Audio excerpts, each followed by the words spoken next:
I think they have to prove কারণ তাদের বয়সের দিক থেকে বলি, তাদের ফিটনেসের দিক থেকে বলি, তাদের পারফরমেন্সের দিক থেকে বলি, it's not my call actually, এটা তো সিলেক্টার্সের কল, আমার মন্তব্য করাটা ঠিক না, but it's not going to be very easy, এটা বলতে পারি।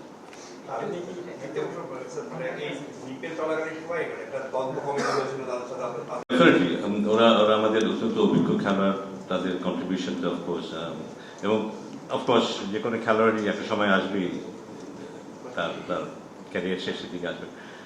আমার মানে আমরা ওদের সাথে কথা বলবো এবং ওদের চিন্তাভাবনাগুলো কি আছে, ওদের নিজস্ব ফর্মেট নিয়ে সেটা নিয়ে আলাপ, এটা আমি এই মুহূর্তে আলাপ করতে পারছি না। সরি। নিশ্চিত হচ্ছে যে বিশ্বকাপ বা ওই জাতীয় ওই পর্যায়ে খেলার সময় যে চ্যালেঞ্জগুলোর মুখোমুখি হতে হয় আমাদের খেলোয়াড়দের, আমরা কি আইডিয়ালি সেই জিনিসগুলো করি কিনা আমার সন্দেহ আছে। এবং ওই জায়গাটায় গিয়ে সবাই মিলে এক হয়ে একটা দল হয়ে খেলার যে ব্যাপারটা, আমি ব্যক্তিগতভাবে যেহেতু নিজেই জড়িত ছিলাম, যে কোচ ছিলাম, ক্রিকেট বোর্ডের সাথে সংশ্লিষ্ট ছিলাম, আমি দেখেছি যে খেলোয়াড়রা একদিকে থাকে, ম্যানেজমেন্ট একদিকে থাকে, ক্রিকেট বোর্ড একদিকে থাকে, মিডিয়া একদিকে থাকে, সাধারণ দর্শক একদিকে থাকে।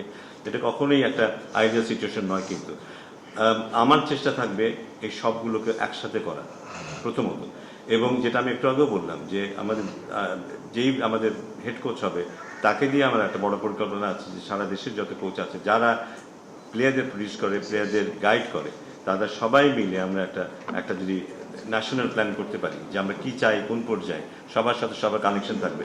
এবারে হয়তো আপনারা লক্ষ্য করছেন যখন জাতীয় দলের মাত্র 5-7 দিনের ক্যাম্প হয়েছে, সেখানে কিন্তু আমরা ডেভেলপমেন্টের হাই পারফরমেন্সের যেসব কোচরা আছে তাদের কিন্তু ডেভেলপ করেছি, এবং এটা এখন থেকে রেগুলার হবে। আমরা হয়তো দেখতে পাবো একজন কোচ যাকে হয়তো ভাবিনি, সেও জাতীয় দলের সাথে চলে গেছে, একজন স্পিন বোলিং কোচ কিংবা পেস বোলিং কোচ। সো এই সমন্বয়গুলো আমরা চাইবো যে আমাদের জাতীয় দলের কোচ যেন আমাদের আন্ডার-19 টিমের সাথে কথা বলে, আন্ডার-19 টিমের কোচের সাথে যেন তার এক্সচেঞ্জ হয়। সো এটা একজন এখানে একজন ওখানে এইভাবে না, সামগ্রিকভাবেই একটা সমন্বিত প্রয়াস হবে এটা আমাদের মধ্যে, এবং সেখানে বোর্ড থাকবে, সেখানে মিডিয়া থাকবে, সেখানে কোচ থাকবে, সেখানে প্লেয়ার থাকবে, সবাই সেখানে সিলেক্টররা থাকবে। আমরা সবাই কিন্তু যার ইন্ডিভিজুয়াল দ্বীপের মধ্যে বসবাস করি, কারোর সাথে কারো যোগাযোগ নেই, এটা আমি খুব কাছ থেকে দেখেছি। এটা সো আমার মনে হয় এই দূরত্বগুলি কমে গেলে আমাদের টিম পারফর্ম করবে। আমাদের প্লেয়াররা ভালো প্লেয়ার, আমি খুব কাছ থেকে দেখেছি বলেই বলছি, ভালো প্লেয়ার, কিন্তু তাদের ভেতরে যে আত্মবিশ্বাস, যে সাহস, যে ওনারশিপটা থাকা দরকার, সেই জিনিসটা ওদের মধ্যে অভাব আছে, যথেষ্টই অভাব আছে, এবং সেটার অনেকের দায় আমাদের সবারই। কিন্তু ওদের চেষ্টার কোনো ইয়ে নেই, কিন্তু ওরা চেষ্টা করে, প্রচুর চেষ্টা করে। অ্যাভয়েড করতে পারবো না, কিন্তু আমাদেরকে বিশ্ববারে ক্রিকেট খেলতে হবে। আপনার প্রশ্নটা খুবই ভালো প্রশ্ন। আমাদের যেটা চিন্তা করা উচিত, বিপিএল এত আমরা গুরুত্ব দিচ্ছি, অন্যগুলোতে কেন দিচ্ছি না?